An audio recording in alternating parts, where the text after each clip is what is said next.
আসসালামু আলাইকুম everyone, welcome back to my YouTube channel. কী অবস্থা সবাই? আশা করছি সবাই অনেক বেশি ভালো আছেন।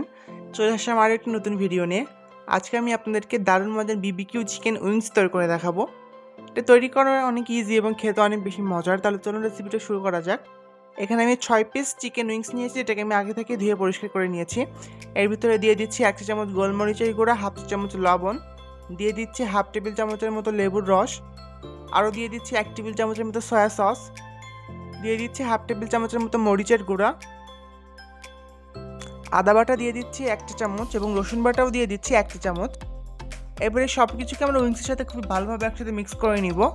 সব কিছুতে ভালোভাবে একসাথে মিক্স হয়ে যায়, এই জিনিসটা খেয়াল রাখবেন। আমার চিকেনটা ম্যারিনেট করা হয়ে গেছে, এটাকে আমি এবার 1 ঘন্টার জন্য নর্মাল ফ্রিজে রেখে ম্যারিনেট করে নিব।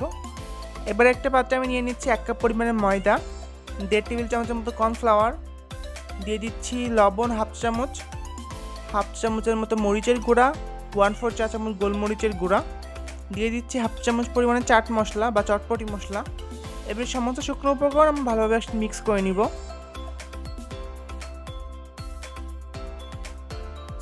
তারপর এর ভিতরে আমি 2 পিস চিকেন উইংস দিয়ে দিচ্ছি। তারপরে হাত দিয়ে এটাকে কিছুটা কোট করে নিব হালকা করে। তারপর বক্সের ঢাকনাটা লাগিয়ে এটাকে আমরা একটু ঝাঁকিয়ে নিব, এতে করে খুবই ইজিলি এটা কোটিং হয়ে যাবে ময়দার ভিতরে।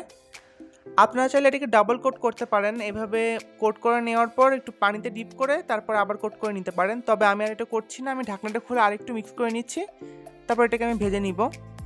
তো ভাজার জন্য অবশ্যই ডুবো তেল ইউজ করবেন। আমি পর্যাপ্ত তেল গরম করে নিয়েছি। তেলটা যখন খুবই ভালো মতো গরম হয়ে যাবে তখনই কিন্তু উইংসগুলোকে দিতে হবে।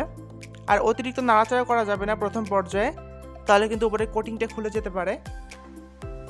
তো আমরা ফার্স্টে এটাকে দিয়ে প্রায় 3 মিনিটের মতো এটাকে মিডিয়াম হিটে ভেজে নিব। তারপর এটাকে আমরা একটু উল্টে দিব। সব মিলে এটাকে আমরা প্রায় 10 মিনিটের মতো ভেজে নিব মিডিয়াম হিটে। তো দেখুন প্রায় 10 মিনিট পর আমার চিকেনগুলো ভাজা হয়ে গেছে, খুবই সুন্দর একটা কালার চলে এসেছে উপরে। এটাকে আমি এবার তেল থেকে তুলে নিচ্ছি। এবার আমরা একটা সসের মিশ্রণ রেডি করব। এর জন্য একটা পাত্রে আমি নিয়ে নিচ্ছি 3 টেবিল চামচ পরিমাণে বারবিকিউ সস, দিয়ে দিচ্ছি 1 টেবিল চামচ চিলি সস, টমেটো সস দিয়ে দিচ্ছি 2 টেবিল চামচের মতো, দিয়ে দিচ্ছি 1 টেবিল চামচ সয়া সস, লেবুর রস দিয়ে দিচ্ছি 1 চা চামচ, চাইলে ভিনেগারও ইউজ করতে পারেন, 1/4 কাপ নর্মাল পানি দিয়ে দিলাম। এবারে সব কিছুকে আমরা খুব ভালোভাবে একসাথে মিক্স করে নিব।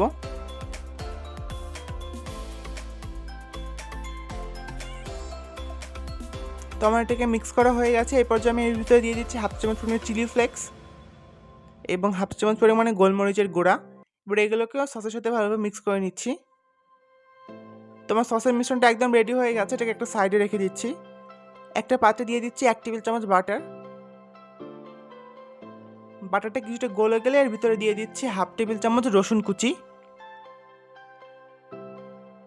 তারপরে রসুনটাকে আমরা বাটারের ভিতরে ভালোভাবে ব্রাউন কালার করে ভেজে নিব। এই পর্যায়ে খুবই সুন্দর একটা ঘ্রাণ বের হবে বাটার এবং রসুন যখন একসাথে ভাজবেন তখন। রসুনটা কিছুটা ব্রাউন কালার হয়ে গেলে এর ভিতরে আমরা সসের মিশ্রণটা দিয়ে দিব।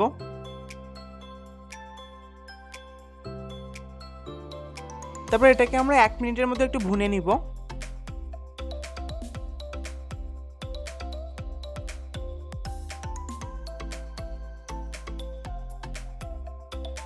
তোমরা এটা ভুনে নেওয়া হয়ে গেছে। এর ভিতরে আমি আগে থেকে ভেজে রাখা 6 পিস চিকেন উইংস দিয়ে দিচ্ছি। তারপর সসের ভিতরে এটাকে ভালোভাবে একটু টস করে নিব।